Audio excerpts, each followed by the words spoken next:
Hey guys, so in today's video I'll be doing my final video on Crystal Ball.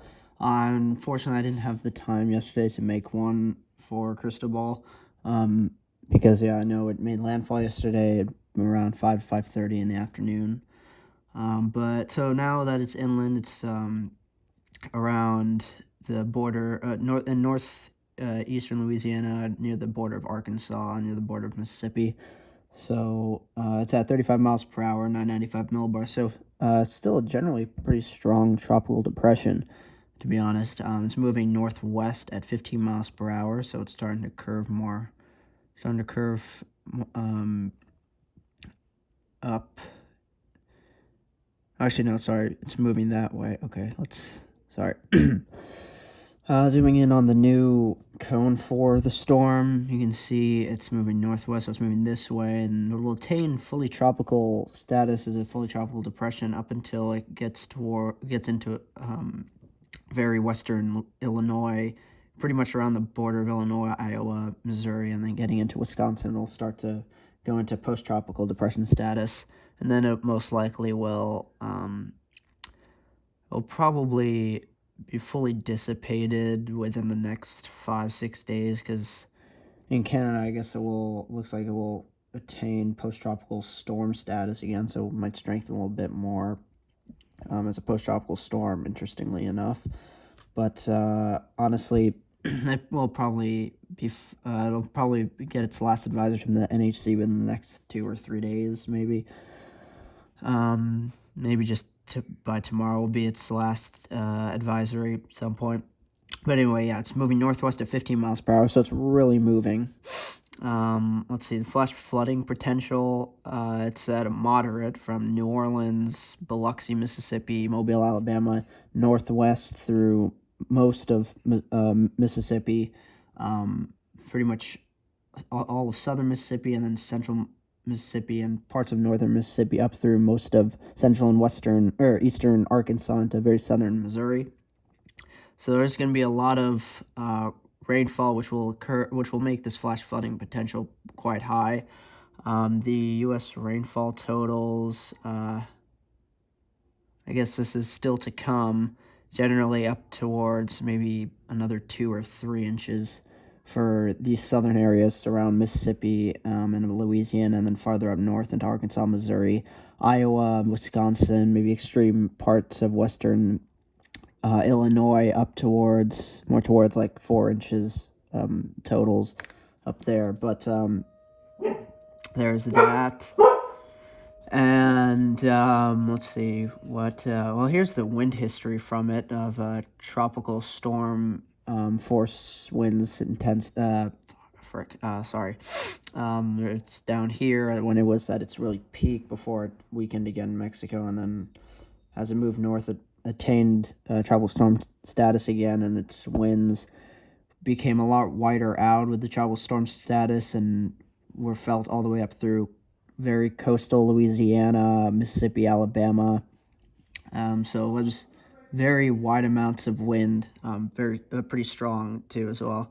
I guess the arrival times of the wind would generally, I guess, will be, well, this seems to just say, I guess, within the next, they're going to be feeling it pretty soon, but it's not really tropical storm winds, maybe like gusts, really, at this point. Okay, so, yeah, I mean, that was Crystal Ball. Crystal Ball is pretty much now officially totally history in the books. So far, it's killed 3 people in total. The total damage is still unknown since it's still going on. They're going to have to continue to see how much damage it caused in Mexico because of all that extreme flooding and damage, and then see how much damage it caused for the Gulf Coast areas, and maybe some damage farther inland as it became post-tropical.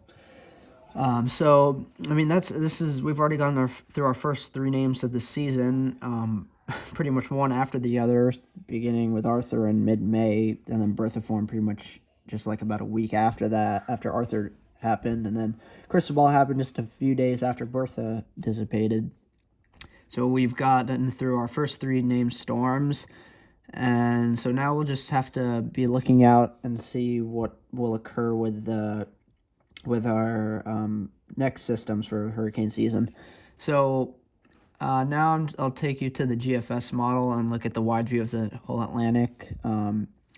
And okay, yeah, so you can see there's Arthur there, pretty strong tropical depression, pretty far inland there, as I showed you on the NHC map with where the center was. And you can see Arthur will continue to move northward and get sucked up into a larger, well, actually, will really suck up the energy from this system over there, right there. And it'll continue to move northeast into Canada, and then will most likely finally dissipate towards this upcoming Saturday. And then as we get farther out in time, now we can actually go and zoom into the Western Atlantic, because this is actually where our potential next system really is. You can see there it is right there in the central and Western Caribbean. This starts to really form, starts to kind of potentially start getting its act together by next Monday. So within the 10-day range, 7-day range. So it's kind of we'll be able to kind of start tracking this now and see how it progresses. But you can see it generally starts to head northward over Cuba, gets kind of strong, maybe, well, kind of minimal, maybe. It shows, God, if this would actually load,